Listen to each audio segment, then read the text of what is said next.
স্ত্রীর মুখটা দেখতে সুন্দর, নাকটাও খুব ভালো লাগে, তাই ঘুমন্ত অবস্থায় স্ত্রীর নাক কামড়ে খেয়ে নিল স্বামী।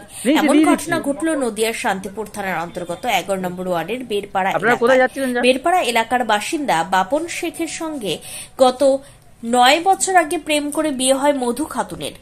তাদের একটি 8 বছরের কন্যা সন্তান রয়েছে।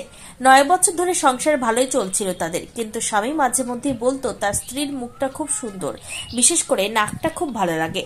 গত বৃহস্পতিবার রাতে যখন ঘুমোচ্ছিলেন ঠিক রাত 3টে নাগাদ হঠাৎই আচমকা তার নাকে কামড় দেয় তার স্বামী বাপন শেখ। কামড় দিয়ে নাক খেয়ে নেয় স্বামী।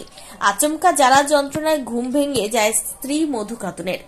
এরপর নিজেকে বাঁচানোর চেষ্টা করলে আবারও আঙুলে কামড় মারে তার স্বামী। কোন রকমে বাড়ির বাইরে পালিয়ে আসে তার স্ত্রী মধু খাতুনের দাবি তার স্বামী মাঝে মধ্যে মদ্যপান করত। এরপর বলতো, তোর মুখটা এত সুন্দর কেন, নাকটা আরো সুন্দর, তাই আমি নাকটা কামড়ে খেয়ে নেব। সেই কারণে আচমকা রাতে এই ঘটনা ঘটায় তার স্বামী।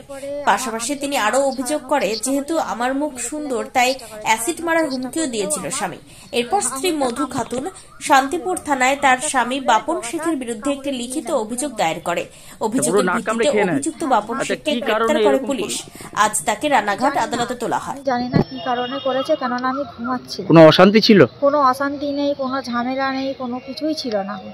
কি নাকটা ভালো লাগতো এরকম কিছু বিষয় ছিল? আচ্ছা, মুখটা সুন্দর। আচ্ছা, মুখটা সুন্দর, হ্যাঁ, তার জন্য ও প্রায় দিনই বলতো যে নাকটা ভালো। হ্যাঁ, নাকটা ভালো, তোর নাক মুখে অ্যাসিড ঢেলে দেবো, নাকটা হচ্ছে কি যে উপড়ে দেবো, এরকম বলতো। আর প্রায় দিনই নেশা করে থাকলে আমার গলা টিপে ধরে মারার চেষ্টা করতো।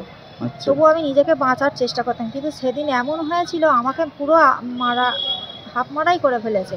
আমি অনেক কষ্ট করে আবার মারা গেছিল, দুটো দরজা ভেঙে আমার মা আমাকে বাঁচিয়েছে। কোথায় বাড়ি আপনার? আমাদের বাড়ি হচ্ছে বেরপাড়া কলমদারির মোড়।